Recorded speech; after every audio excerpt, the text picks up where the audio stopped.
And so now what we'll do is we'll show the same process, but this time using a BAPI to create the sales order. And the way we would typically do this is we would go into transaction BAPI, which reads the business object repository and allows us to actually locate the BAPI or remote enabled function module to create, for example, sales orders. And so if we just scroll down here, you can see that there are a couple of different BAPIs available.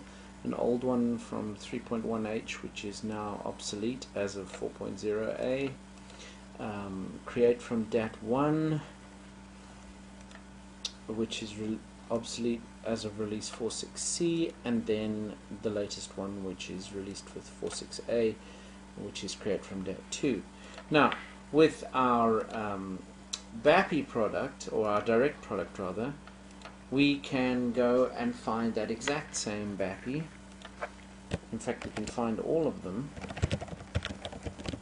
using a wildcard search in the business object repository.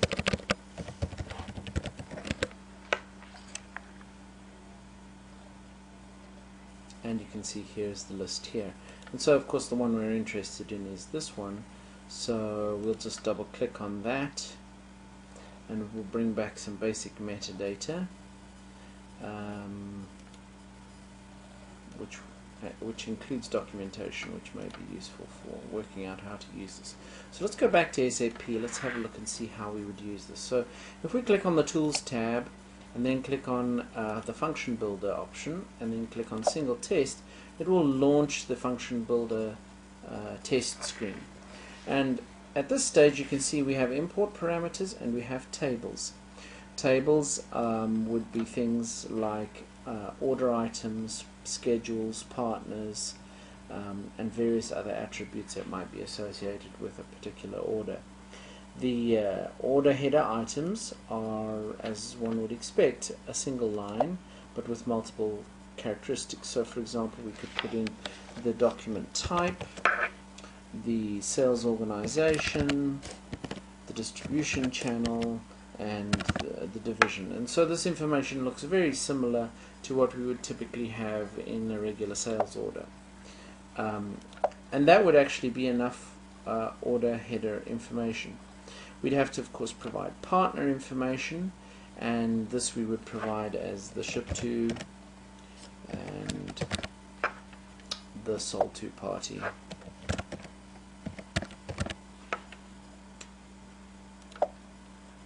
And we could then also put in some sales order lines.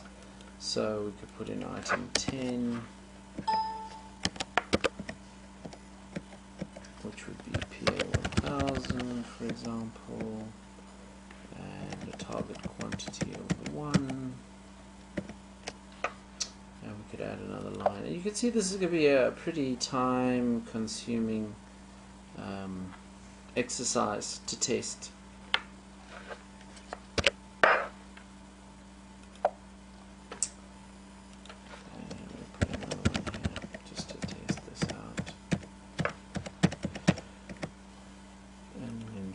Requires a 20. So having now done that, we could now click on the check mark and it would come back with a sales order number.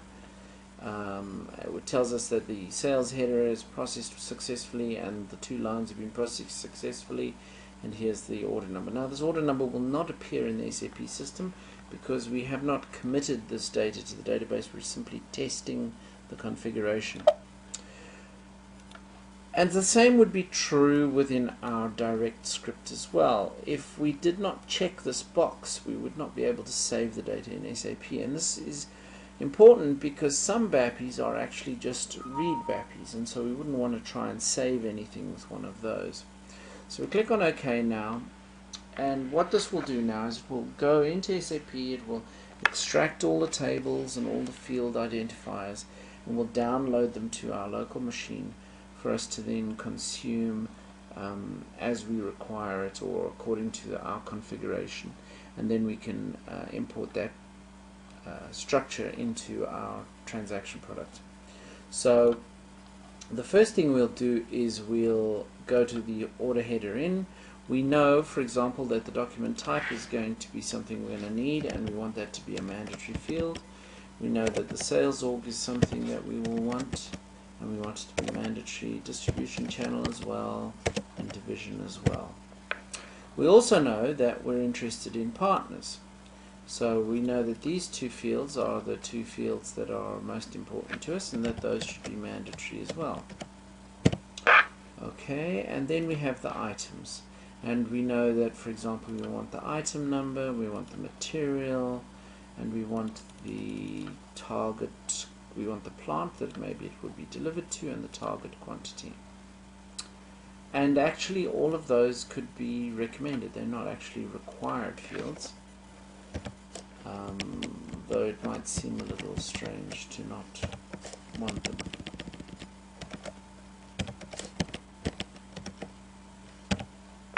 And now, having done that, we're actually done. We can now save this.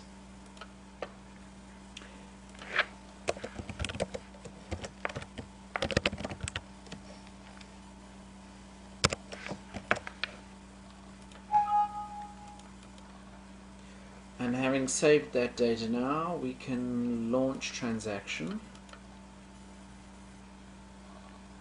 And this template will automatically be in there.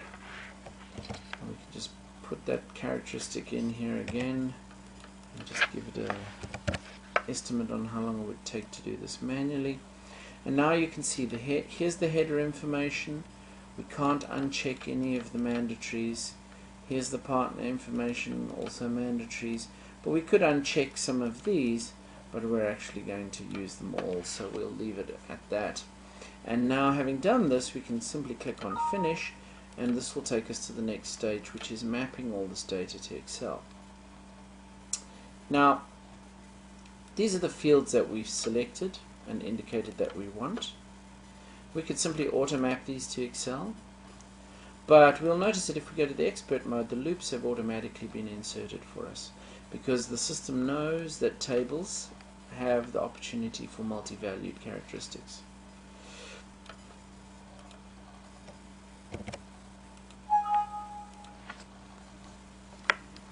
And now if we launch the Excel workbook,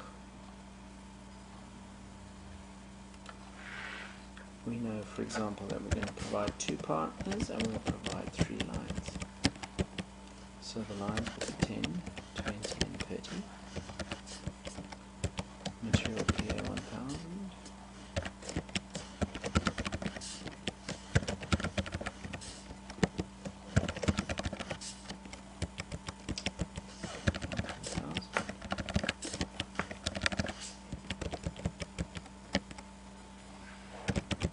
Target quantity doesn't get stored where we would expect it to, but for the purposes of this will be fine.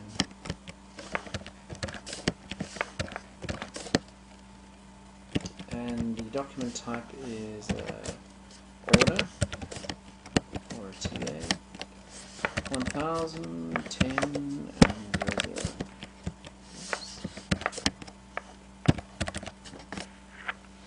And now our script is actually ready to run. So the log will go to column L, set this to 0,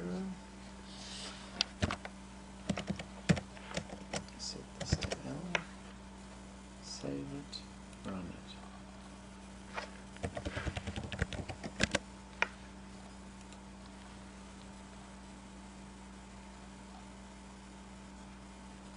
And we can see here that the sales order number is 28896.